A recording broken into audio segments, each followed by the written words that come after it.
Boosi hin fuutu. Nin fuudha. Fuudhi kaatuma. Maal baantasa? Miila kee ol fuudhi karaarra keessee namni kamitti dabru.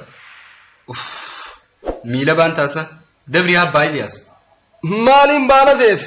Miila si duraa fuudhee mi abbaa Iliyaas. Dabri kaasa? Waan akkana niin fuudha jettee itti mirkaante tanaan baraahuu jeeti bar siin fuusisa. Dirqama abbaa Iliyaas aannan adiidha jeesii himuun qaba. Aannanii fi tana maaltu olii yaase gaa? Bakka dubra keessan ni fuutaa kanaan jetteen see.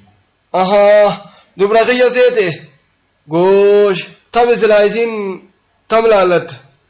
Sittin guddisu haa xiqquma san tabooda. Mee kottu haa wal barraa eenyu siin jaansa? Jaafar naan jaan. Jaafar kiyya. Haateessuma dhaltee gartee. Jaafar eenyuuti? Jaafar abdiiti. Goosh obboleeyyanoo qabdaa? Eenin qaba. Dhiira meeq? Dhiirti anuma qofaa taan hundi dubartiidha. Alhamdulillah. Ha gowwaa akka keetii kana haatee laman godhin. Gowwaa? Narraa cite jaaba. Akkamti kan na laalatte mooti? Abbaa Iliyaas. Aboo akkam akka na laalattee siin jedhe. Abbaa Iliyaas akkam jettiin si laalladde bakka horaa guddoo kanaan na dhoofumo. Siin dhawa sirra oola.